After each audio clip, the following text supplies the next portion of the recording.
اس کا مقام نزول کیا ہے؟ اکثر علماء کے نزدیک سورہ فاتحہ مکہ مکرمہ میں نازل ہوئی.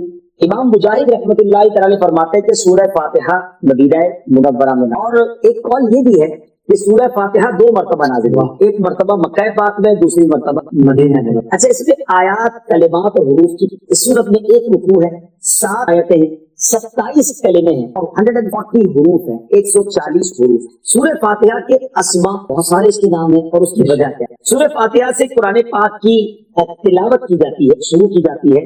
اسی صورت سے قرآن پاک لکھنے کی ابتدا کی جاتی ہے، اس لیے اسے فاتحۃ الکتاب یعنی کتاب کی ابتدا کرنے والی بھی کہتے ہیں. سورت کی ابتدا الحمدللہ سے ہوئی. اسی مناسبت سے اسے سورہ حمد یعنی وہ سورت جس میں اللہ تعالیٰ کی حمد بیان کی گئی یہ بھی کہتے ہیں. سورہ فاتحہ قرآن پاک کی اصل ہے، اس بنا پر اسے ام القرآن اور ام الکتاب بھی کہتے ہیں. اور آگے چلتے ہیں. یہ سورت نماز کی ہر رکعت میں پڑھی جاتی ہے اور یہ سورت 2 مرتبہ نازل ہوئی ہے. اس وجہ سے اسے السبع المثانی یعنی بار بار پڑھی جانے والی یا ایک سے زائد مرتبہ نازل ہونے والی 7 آیتیں کہا جاتا ہے. اچھا، دین کے بنیادی امور کا جامع ہونے کی وجہ سے سورہ فاتحہ کو سورہ کنز، سورہ وافیہ، سورۃ الکافیہ بھی کہتے ہیں. اچھا، شفا کا باعث ہونے کی وجہ سے اس سورت کو سورۃ الشفا اور سورۃ الشافیہ بھی کہتے ہیں. اچھا، دعا پر مشتمل ہونے کی وجہ سے سورۃ الدعاء، سورۃ السؤال، سورۃ المناجات بھی سے. کتنے نام ہے سورت کے، کتنی مختصر سورت ہے. ناظرین، ابھی آپ نے اس کی فضائل سن لیں. یقین کریں آپ فضائل پڑھیں گے نا یا سنیں گے تو آپ کا جی چاہے گا جب مجھے موقع ملے میرے سورہ فاتحہ دعا میں بار بار پڑھنا اور کسی نیت کے ساتھ پڑھنا. سبحان اللہ، یہ بڑا اچھا معمول ہے. اب جو میں ایک دو حدیثیں بھی سنا دیتا ہوں تاکہ وزیر سورہ فاتحہ کے فضائل بلیسنگز پتہ چل جائیں. پہلی حدیث بخاری شریف، حضرت ابو سعید بن معلّہ رضی اللہ عنہ فرماتے ہیں میں نماز پڑھ رہا تو مجھے نبی پاک علیہ السلام نے بلایا لیکن میں نے جواب نہ دیا. جب نماز سے فارغ ہو کر پیارے آقا علیہ السلام کی خدمت میں حاضر ہوا تو میں عرض کی یا رسول اللہ صلی اللہ علیہ وسلم میں نماز پڑھ رہا.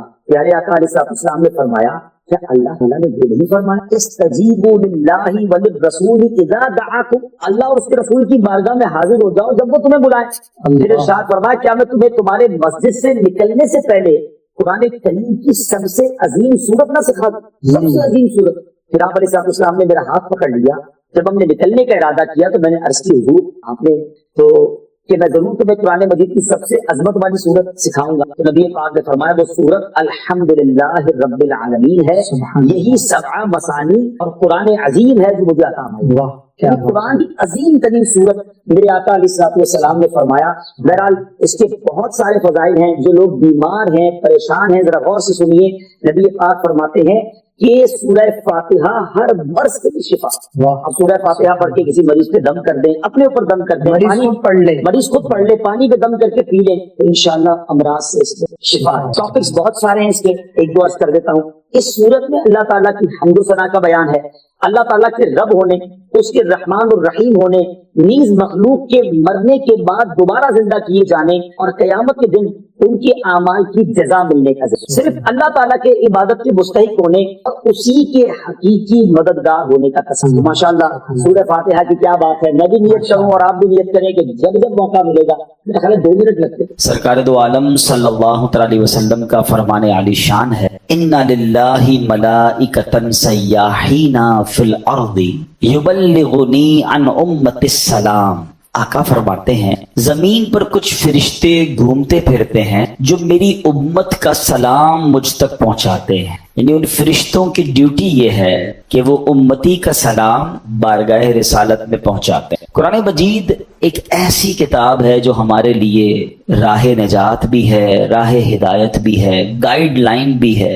اور وہ باتیں جو ہم اپنی عقل سے، اپنے یوں سمجھیے کہ جو اسباب ہیں اس سے جہاں تک رسائی نہیں ہوتی، قرآن اس سے آگے کی رہنمائی عطا فرماتا. اب بعض اوقات قرآن کی کچھ باتیں ہیں جو اگر لوگ عقل سے چیک کرتے ہیں تو کنفیوز ہو جاتے ہیں. لیکن دیکھیں ہماری عقل محدود ہے. اب مثال کے طور پہ کوئی پہلی دوسری کلاس کا طالب علم ہو، اس کو آپ ڈاکٹروں کی کتاب پکڑا دیں، MBBS کی بک پکڑا دیں، اس کو تو سمجھ نہیں آئے. ٹھیک ہے نا، کیونکہ اس کی عقل اس کتاب کے متعلق نہیں ہے. قرآن سمجھنا، اس کو بیان کرنا، یہ بڑے بڑے علماء کا کام. تو ہمیں قرآن پاک جب بھی پڑھنا ہے اس کا ترجمہ اور اس کی تفسیر عاشقان رسول جو علماء ہیں ان کی تفسیر اور بڑے بڑے ائمہ کے اقوال سے سمجھنا ہو. عقل کے گھوڑے دوڑاتے ہیں اور قرآن کو موجودہ معاملات سے جب کمپیئر کرنے جاتے ہیں تو کچھ لوگ ٹھوکر کھا جاتے ہیں. جیسے مثنوی شریف میں ایک بار ایک فلسفی کہیں سے گزر رہا تھا، اس کے کانوں میں قرآن کی تلاوت کی آواز آئی اور اس نے سورہ ملک کی تلاوت سنی، اور سورہ ملک کی جب آخری آیت اس نے سنی، ہم نے کئی بار سنی ہوگی، قُلْ أَرَأَيْتُمْ إِنْ أَصْبَحَ مَاؤُكُمْ غَوْرًا فَمَنْ يَأْتِيكُمْ بِمَاءٍ مَّعِينٍ. کئی بار یہ آیت سنی. ترجمہ کیا ہے اس کا؟ آسان ترجمہ قرآن کنز العرفان. تم فرماؤ بھلا دیکھو تو اگر صبح کو تمہارا پانی زمین میں دھس جائے تو وہ کون ہے جو تمہیں نگاہوں کے سامنے بہتا ہوا پانی لا دے. یہ آیت کریمہ سن کر وہ فلسفی تکبر اور غرور میں کہنے لگا اس میں کیا بڑی بات ہے، اگر اللہ پانی کو دھسا دے گا تو ہمارے پاس تو بڑی بڑی ڈرل مشینیں ہیں، بڑے بڑے آلات ہیں، ہم پانی کو نکال لیں گے. ہیں یہ تو جناب ہمارے اختیار میں ہے. اللہ فرماتا کون ہے جو نکالے؟ ہم نکالیں گے. اب اس نے قرآن کو اپنی عقل سے سمجھنے کی کوشش کی. اچھا اب کیا ہوا؟ رات کو وہ فلسفی سویا تو اس کے خواب میں اس نے دیکھا کہ ایک بڑا طاقتور شخص آیا، اس نے اس فلسفی کے منہ پر ایک زوردار چانٹا مارا. جب چانٹا مارا تو اس کی دونوں آنکھیں باہر آ گئیں، اور ہماری آنکھوں میں نور کا ایک ایک قطرہ ہوتا ہے، دونوں آنکھوں میں ایک ایک قطرہ ہوتا ہے جس سے ہم دیکھتے ہیں. پانی، آنکھوں کا پانی جس کو اب کہا جاتا ہے. تو قطرے زمین پر گر کر خشک ہو گئے. خواب میں یہ سب کچھ ہوا ہے. خواب میں آنے والے شخص نے کہا کہ اے بدنصیب، اگر تو واقعی کدال اور پھاوڑے اور سائنسی آلات سے زمین میں گیا ہوا پانی نکال سکتا ہے تو اپنی ان دونوں آنکھوں سے نکلے ہوئے جو قطرے اس کو پانی کو نکال کے دکھا. صبح ہوئی تو اس کی آنکھیں پھوٹی ہوئی تھی، آنکھوں میں بہت درد تھا، نظر کچھ نہیں آ رہا تھا، اور اس کا وہ جو سارا نشہ تھا، سارا غرور تھا، وہ بھی اتر چکا. کہ ہر چیز اپنے دماغ سے فیصلہ نہیں کی جاتی، اللہ کے احکام ہیں تو ہمارا کام اس پر عمل کرنا ہے، اس پر یقین کرنا ہے، اسے فالو کرنا. قرآن میں ایسے ایسے خزانے ہیں. تو قرآن تو وہ عظیم کتاب ہے کہ جس کی ہمیں جو ہے برکتیں حاصل کرنی چاہیے. معاذ اللہ اس کو ڈیبیٹ میں، یعنی اس کو اگینسٹ میں اس کے بات کرنے سے پہلے 1000 بار سوچنا چاہیے. ہم مسلمان ہیں، ہمارا کام ایمان لانا ہے. شاعر کہتے ہیں نا، کسی کو تاج وقار بخشے، کسی کو ذلت کے غار بخشے، جو سب کے ماتھے پہ مہر قدرت لگا رہا وہی خدا. ہمیں اللہ کریم کے ہر فرمان پر بلا چوں چراں رب کریم عمل کرنے کی اور یقین کرنے کی توفیق عطا فرمائے. اچھا اسی طرح قرآن مجید فرقان حمید میں اللہ کریم کی، چونکہ اس میں باتیں ہیں، رب عز و جل کا ذکر ہے، اور اس میں ہمیں الحمدللہ اچھے طریقے سے ایمان بھی لانا ہے. یہاں ہمیں ایک اور بات بھی سمجھنا ہوگا کہ ہمارے اسلاف نے جب قرآن کریم فرقان حمید کو پڑھا تو پڑھنے کے بعد اس کے اندر ہم نے کتنا عمل کیا. اول تو ہم پڑھتے نہیں ہیں، پڑھتے ہیں تو عمل نہیں کرتے. ہمارے بزرگان دین نے کیسا عمل کیا. قرآن مجید کی ایک آیت تھی، ایک بڑی کمال کی آیت ہے، اور اس آیت نے ہزاروں، میں کہوں کہ بہت سارے لوگوں کی زندگی میں زبردست انقلاب برپا کر دیا. صرف ایک آیت ہے. آیت کیا ہے؟ أَلَمْ يَأْنِ لِلَّذِينَ آمَنُوا أَن تَخْشَعَ قُلُوبُهُمْ لِذِكْرِ اللَّهِ. 27واں پارہ ہے، سورہ حدید ہے، آیت نمبر 16 ہے. اس ایک آیت میں اتنا گہرا میسج ہے. اس کی میننگ کیا ہے؟ معنی یہ ہے کیا وقت نہیں آیا ان لوگوں کے لیے جو ایمان لائے کہ جھک جائیں ان کے دل اللہ کی یاد کے لیے؟ یعنی جھنجھوڑا گیا ہے کہ بھی وقت نہیں آیا کہ توبہ کرو اور اللہ کی طرف جھک جاؤ.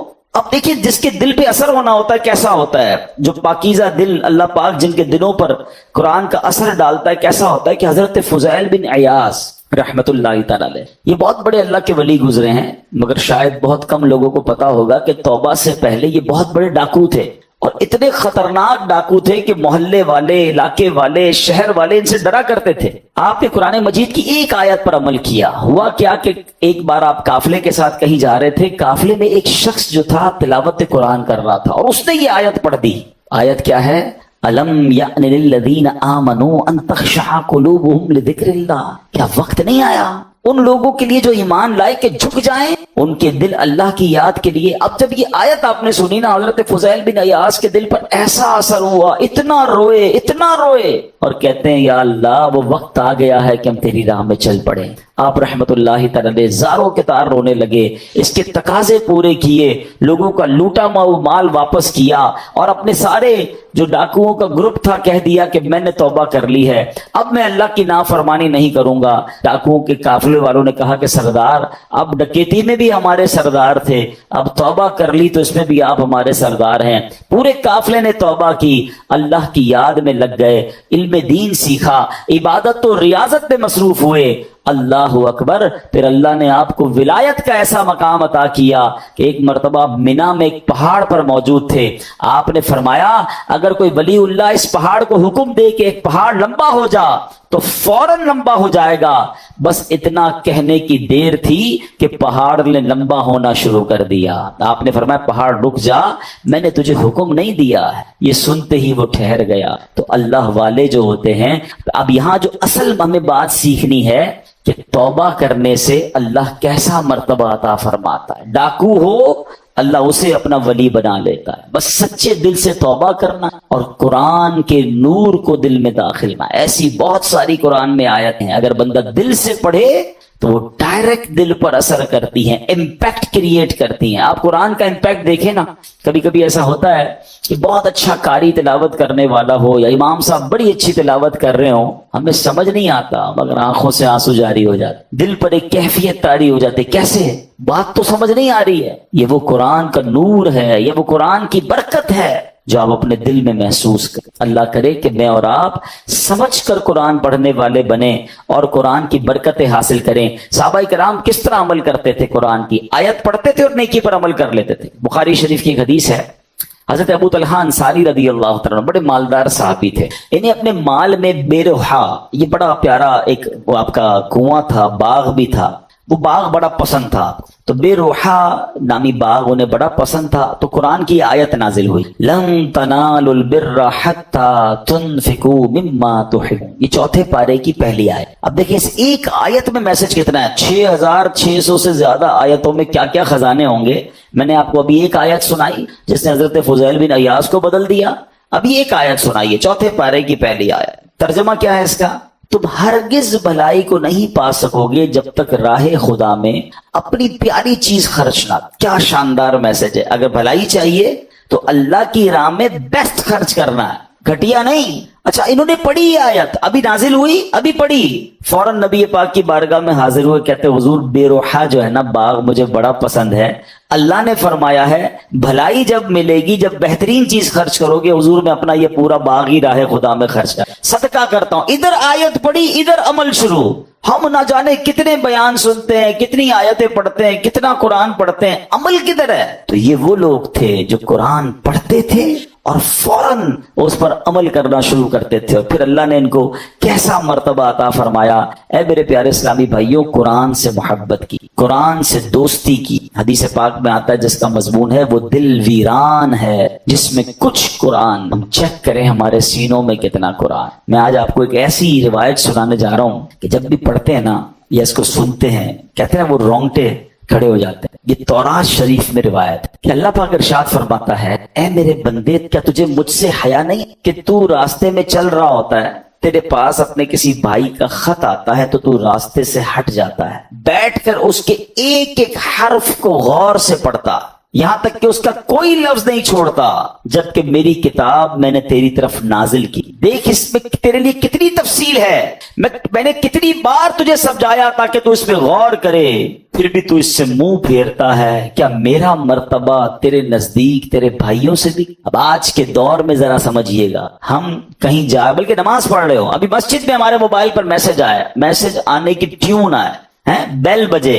واٹس ایپ آیا ہے، پتہ چل گیا ہے، اب دل میں خیال آنا شروع ہوگا، پتہ نہیں کس کا ہوگا، کیا لکھا ہوگا، کیا پیغام ہوگا، جلدی سے موبائل نکالو، چیک کرو، مس نہ ہو جائے۔ کال آئی ہے، فوراً دیکھیں گے کس کی آئی ہے، غور کیجئے۔ اللہ فرما رہا کتنی حقیقت بات ہے کہ ہم مسجد میں، نماز میں، سفر میں، ٹریول میں میسج آئے چھوڑتے نہیں۔ یہی تو بات تورات میں فرمائی نا کہ تیرے بھائی کا تیرے پاس خط آیا، پیغام آیا تو اس راستے سے رک جاتا ہے، ایک ایک حرف بغور پڑتا ہے۔ اور میں نے جو تجھ پر کتاب نازل کی تیرے پاس اس کے لیے ٹائم نہیں۔ کتنی ہدایت کی باتیں ہیں، کتنا تجھے اس میں سمجھایا ہے، کتنا تجھے بتایا ہے، پھر اگلا جملہ جو آخری جملہ ہے نا وہ ہلا دیتا ہے کہ رب فرماتا ہے کہ میرا مرتبہ تیرے نزدیک تیرے بھائیوں سے بھی کم، ہماری فیملی سے بھی کم ہمارے پاس اللہ کا مرتبہ ہو گیا معاذ اللہ۔ فیملی کا میسج مس نہیں کرتے، باس کا میسج مس نہیں کرتے، دوستوں کا میسج مس نہیں کرتے ہیں، رات کو آدھی رات کو اٹھ کر بھی موبائل چیک کرتے ہیں۔ قرآن بھی تو میسج ہے نا، اور اللہ کا میسج راہ نجات ہے، راہ ہدایت ہے، کتنے خزانے ہیں ہمارے لیے۔ اچھا میں اور آپ واٹس ایپ پڑھیں، ہر واٹس ایپ پڑھنے کا تو ثواب نہیں نا، قرآن جتنا پڑھے ثواب ہے، ہر لفظ پر ثواب ہے۔ اور برکتیں کیسی ہیں، اللہ اکبر اللہ اکبر۔ ایک صحابی ہے حضرت ثابت بن قیس، ان کا گھر جو ہے رات کے وقت ان کا گھر ایسے چمکتا تھا جیسے روشن چراغ چمکتا۔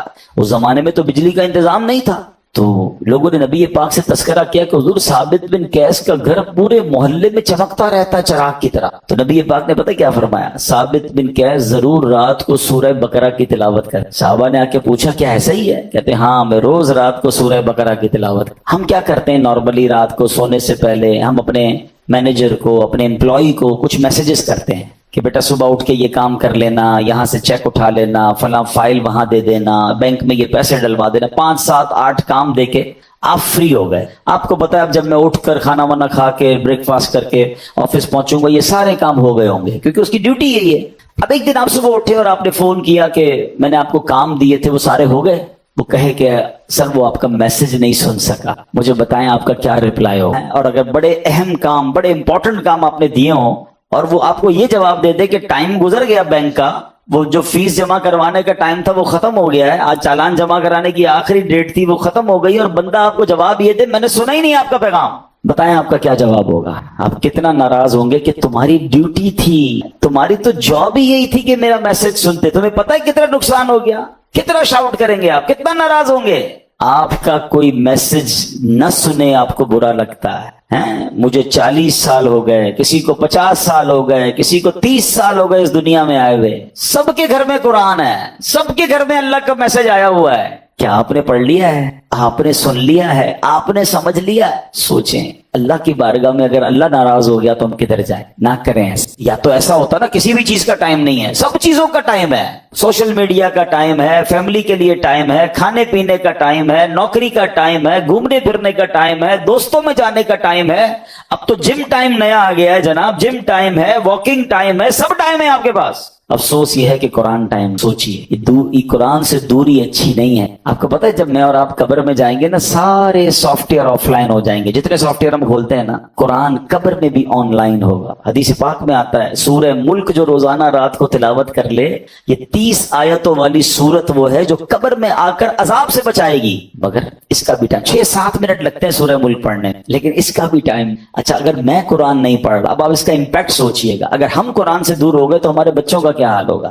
آہستہ آہستہ یہ نسلیں تو دور ہوتی چلی جائیں گی نا۔ اگر میرے بچے قرآن پڑھنے والے نہیں ہوں گے تو اینڈ آف دا ڈے مجھے ایصال ثواب کیا کریں گے؟ کیا سوشل میڈیا کھول کر ایصال ثواب کریں گے یا قرآن پڑھ کر میری قبر پر آ کر فاتحہ پڑھیں گے ایصال ثواب کریں گے؟ سوچئے، اپنے گھر میں یہ ماحول بنائیے، میں بھی قرآن پڑھوں، میری فیملی بھی قرآن پڑھے، انہیں نظر آئے کہ گھر میں قرآن کی تلاوت ہوتی ہے، پھر قرآن انڈرسٹینڈ کریں۔ اب تو بڑا آسان ہو گیا ہے، اب تو اردو زبان میں ترجمے موجود ہیں، ٹرانسلیشنز ہیں، ماشاءاللہ دعوت اسلامی نے تو قرآن کو اتنا آسان کر دیا ہمارے لیے کہ ترجمہ قرآن اور پھر تفسیر قرآن صراط الجنان، یہ اتنی کمال کی قرآن پاک کی تفسیر ہے، ڈیٹیل تفسیر آسان اردو میں، پھر اس کی اپلیکیشن بھی بنا دی ہے، آپ سرچ بھی کر سکتے ہیں کوئی ٹاپک، کوئی آیت، کوئی موضوع، اور آپ کو اس کے تحت قرآن پاک کی تفسیر مل جائے گی، اپنے موبائل میں ڈاؤن لوڈ کر لیں، فری آف چارج ہے۔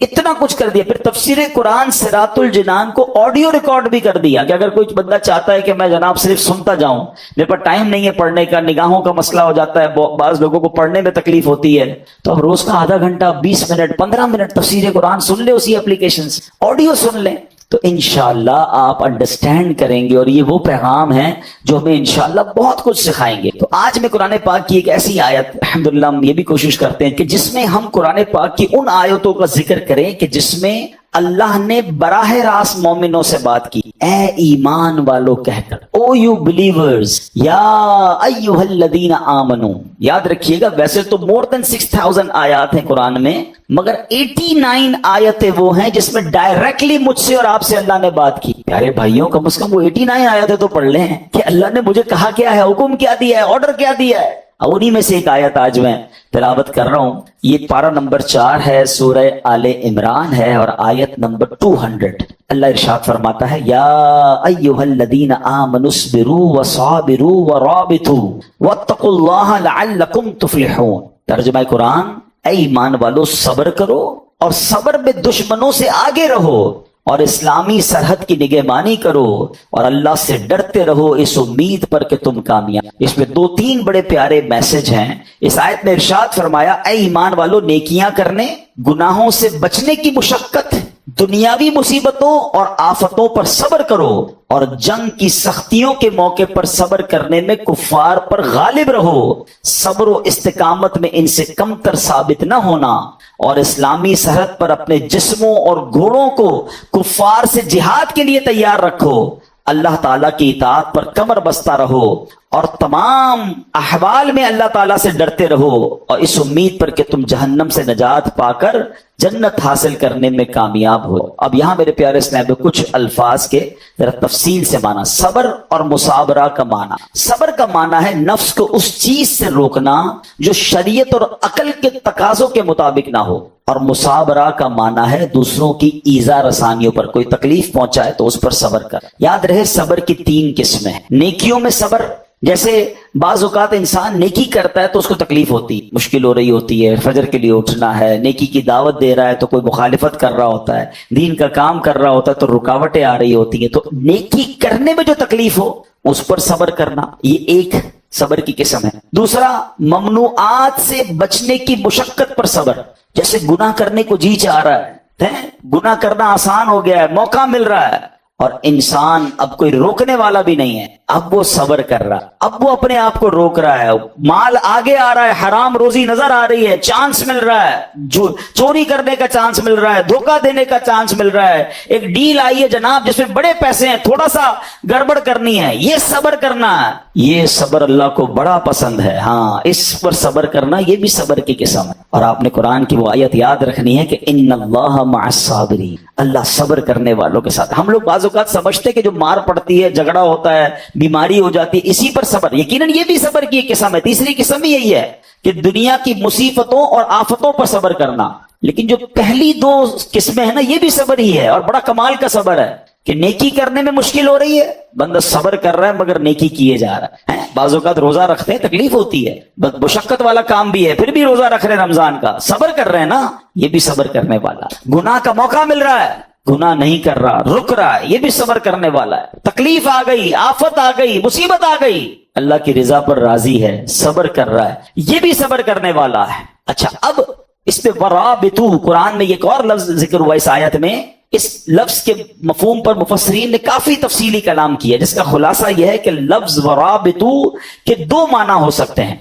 سرحد پر اپنے جسموں اور گھوڑوں کو کفار سے جہاد کے لیے تیار رکھو. نمبر 2، اللہ تعالیٰ کی اطاعت پر کمر بستہ رہو. تو جو لوگ سرحدوں کی، اسلامی سرحدوں کی حفاظت کرتے ہیں، اپنی جان جوکھوں میں ڈالتے ہیں، شہید ہو جاتے ہیں، اپنا سب کچھ لٹا دیتے ہیں، ان کے بڑے مرتبے قرآن میں بیان ہوئے اور اس کی تو بڑی فضیلتیں ہیں. سبحان اللہ. یاد رکھیے کہ اسلامی ملک کی بقا، مسلمانوں کی حفاظت، دین کی سربلندی، اسلام کی قوت کا اظہار، لوگوں کے حقوق کا تحفظ، پیغام الہی کے لیے تبلیغ، کفر کی راہ میں رکاوٹ اور اس کی روک تھام میں اسلامی ملک کی سرحدوں کی حفاظت کا بہت عمل دخل ہے. حضرت سہل بن سعد ساعدی رضی اللہ تعالیٰ عنہ فرماتے ہیں کہ سرکار دو عالم علیہ الصلوۃ والسلام نے ارشاد فرمایا، راہ خدا میں ایک دن سرحد کی نگہبانی کرنا دنیا و ما فیہا سے بہتر ہے. یعنی دنیا اور اس کے اندر جو کچھ ہے وہ سب سے بہتر یہ ہے کہ اللہ کی راہ میں اسلامی سرحدوں کی حفاظت کی. تو اخلاص کے ساتھ جو یہ کام کرتے ہیں وہ ان کے بڑے مرتبے ہوتے ہیں. حضرت سلمان رضی اللہ تعالیٰ سے روایت ہے، نبی پاک علیہ الصلوۃ والسلام نے ارشاد فرمایا، ایک دن اور ایک رات سرحد کی حفاظت کرنا 1 مہینے کے روزوں اور قیام سے بہتر ہے. حفاظت کرنے والا اگر مر گیا تو اس کے اس عمل کا اجر جاری رہے گا اور وہ فتنہ قبر سے محفوظ رہے. تو یہ نصیب والوں کا حصہ. ٹھیک ہے، اب ہم نے 2 باتیں اس آیت سے سیکھی کہ ایک صبر کرنا ہے، مصیبت آئے تو صبر کرنا ہے، نیکیاں مشکل لگ رہی ہیں پھر بھی نیکیاں کرنی ہے، فرض پورا کرنا ہے، صبر کرنا ہے. اور اسی طرح گناہ کرنے کا موقع مل رہا ہے، چانس مل رہا ہے، بڑھ کر گناہ آ رہا ہے اپنے آپ کو روکنا ہے، صبر کرنا، یہ سب صبر میں شامل ہے۔ اور پھر ہم نے اسلامی سرحدوں کی حفاظت کے بارے میں سنا۔ اسی طرح میرے پیارے اسلامی بھائیوں، نبی پاک نے ایک بار صحابہ کرام سے فرمایا، تمہیں ایسی چیز نہ بتا دوں جس کے سبب اللہ تعالیٰ خطائیں مٹا دے اور درجات بلند کرے؟ عرض کی حضور ضرور بتائیے۔ ارشاد فرمایا، جس وقت وضو ناگوار ہوتا ہے اس وقت وضو کامل کرنا، اور مسجدوں کی طرف قدموں کی کثرت، اور ایک نماز کے بعد دوسری نماز کا انتظار، اس کا ثواب ایسا ہے جیسا کفار کی سرحد پر حمایت بلاد اسلام کے لیے گھوڑا باندھنے کا ہے۔ یعنی کچھ لوگوں کو تو جہاد کا موقع ملتا ہے، اللہ ان کو سلامتی عطا فرمائے، مگر عام مسلمان جیسے ابھی کوئی اگر اسلامی سرحدوں پر ہمارے ملک میں کوئی ایسا معاملہ نہیں اور ہم نہیں جا پا رہے، تو یہ کتنی پیاری حدیث ہے کہ ایک نماز سے دوسری نماز کا انتظار کرنا، جب وضو مشکل ہو اس وقت وضو کرنا۔ سردیوں میں بعض اوقات وضو مشکل ہو جاتا ہے، مسجدوں کی طرف قدم رکھ چلنا، تو آقا فرماتے ہیں اس کا ثواب ایسا ہے کہ کفار کی سرحد پر حمایت بلاد اسلام کے لیے گھوڑا باندھنے کا۔ تو اے میرے پیارے اسلامی بھائیوں، قرآن پاک کی آیتوں میں ہم سب کے لیے بہت سارے میسج ہیں۔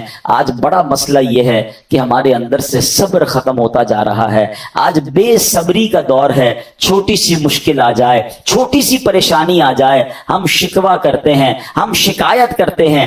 یاد رکھیے، سب کو بتا کر صبر نہیں ہوتا ہے۔ بعض اوقات ہمارے ساتھ کوئی پرابلم ہو، پورے محلے کو بتایا، ارے بھائی بڑا مسئلہ ہے، کاروبار ڈاؤن ہو گیا ہے، طبیعت بالکل ٹھیک نہیں ہے، فلاں نقصان ہو گیا ہے، سب کو بتا کر آخر میں کہتے ہیں جناب میں تو صبر ہی کر رہا ہوں۔ یہ صبر نہیں ہے۔ صبر پتہ ہے کس کو کہتے ہیں؟ میں جانوں میرا رب جانے۔ ہاں، کسی کو پتہ نہ چلے۔ ہم ایک جملہ بڑا شوق سے کہہ رہے ہوتے ہیں، کافی لوگوں کے منہ پر یہ جملہ ایک محاورے کے طور پر آ گیا ہے کہ اللہ پاک آپ کو صبر جمیل عطا فرمائے، صبر جمیل پر اجر عظیم عطا فرمائے۔ ان کو کبھی روک کے پوچھے حضرت صبر جمیل کہتے کس کو ہے؟ تو ہمیں شاید یہ نہیں پتا ہے، ہم شاید کسی جمیل بھائی کا صبر سمجھ رہے ہیں۔ یہ جمیل بھائی کا صبر نہیں ہے۔ صبر جمیل کی ڈیفینیشن لکھی ہے کتابوں میں۔ صبر جمیل یہ ہے کہ دو بندے ہوں، ایک پریشان ہے اور ایک بالکل خوشحال ہے، آپ کو دونوں کو دیکھ کر پتہ نہ چلے کہ پریشان کون ہے، میرا چہرہ بھی نہ بتائے۔ اچھا ہم زبان سے نہیں بتاتے، چہرے سے پتہ چل جاتا ہے، بھائی خیر تو ہے، آج آپ کی طبیعت، آپ کا منہ اترا ہوا ہے، تو ہاں بس یار وہ فلاں مسئلہ ہو گیا، نہیں، کسی کو پتہ ہی نہ چلے۔ صبر یہ ہے، جو جس صبر کو سبحان اللہ جس کی برکتیں ہیں نا،